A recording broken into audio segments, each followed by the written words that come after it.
Hi, this is Josephine. Welcome back to my channel. Here I make homemade vegan recipes on a regular basis. So don't forget to subscribe below. I make these recipes to inspire people to get in the kitchen as home cooks and get creative, of course for meal ideas, and also for anyone who's looking to turn to veganism or include more plant-based meals into their life and just need somewhere to start. So I hope you like the videos I make, and if you do, give me a thumbs up. Today I'm going to be making a spicy tomatoey pasta that is such a staple for a weekday or weeknight meal. It's really easy to make, very quick, and packs a lot of flavour and is very comforting. So I can't wait to share this recipe with you, and let's get started. So for ingredients, you're going to need some tomatoes. I'm just using cherry tomatoes as that's what I have to hand, but Roma tomatoes, any tomato will do. Loads of garlic, so I've got 4 big cloves here, and a shallot, as well as a red chilli. You're also going to need pasta, of course, pepper, salt, olive oil. I have a splash of white wine, vegan white wine, and some tomato paste, as well as some vegan cheese. And there are your ingredients.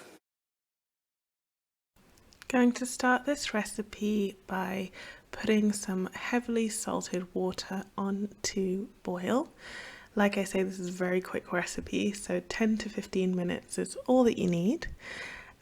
You want your water to be salty like the ocean to season the pasta from within, so I'm popping out that on the stove to come to a boil, and in the meantime I'm going to be chopping up my veggies.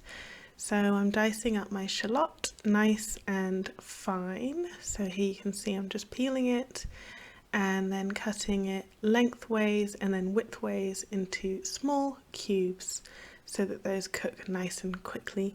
The shallots add a nice sort of sweetness to the dish that I think helps balance everything out, especially with the speed that we're doing.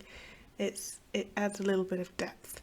Then I'm crushing and peeling my cloves of garlic, and I'll be roughly slicing those as well. We're using a lot of garlic, and you don't have to chop these too preciously. As you'll see in a minute, I'm just roughly slicing those up into slithers, not really making a mince or anything, as again these will just add a nice flavour throughout the dish, and as they cook down they will sweeten up, so they won't be that sort of harsh garlicky flavour that you usually assume. And then I'll just be splitting the chilli down the middle just to add a nice little warmth. These are very hot chilies, so yeah, don't dice it up too small. And then I'm just cutting up my tomato into quarters, so nice bite-sized pieces. These will break down in the pan as well, but cutting them up helps that process happen a little bit quicker, and since we want a quick and easy meal, that's why I'm chopping those all up.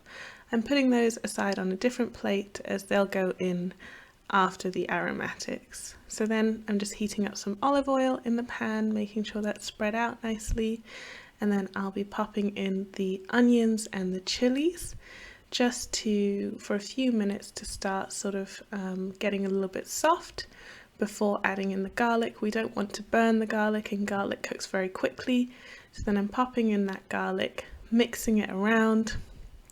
And once that's starting to cook for maybe a minute or two and go golden on the edges, popping on the pasta and saving some of that pasta water. As you can see, it's all starchy, and that's really going to be the magic to making this sauce come together. So your garlic and onion should be a little bit golden now, and then you can drop in your wine to deglaze everything and slow down that cooking so things don't burn. It'll pick up those flavors really nicely, as well as your tomato paste. Then I'm just mixing that all together to create a lovely base of flavor, and I always season from the base, so start with some salt and some pepper, and that way you won't forget to season your food and things will be tasting good throughout. Then you can pop in your fresh tomatoes and let those cook down in some pasta water. As you can see, that pasta water is going to come in very handy now to creating the sauce, and it thickens up beautifully, and this is what's going to help the sauce stick to the pasta. And the salt in the water also helps to season the dish. So that's essentially it, guys. You just keep cooking it down with the water, and then once your pasta is ready, you pop that in, pop your vegan cheese on, mix it all together so everything's nicely coated. You can use pasta water to thin out or thicken the sauce as much as you like. Then you're ready to serve. And there you are, a really easy, comforting meal for any day of the week. I hope you enjoyed this recipe, and don't forget to subscribe below. Bye bye.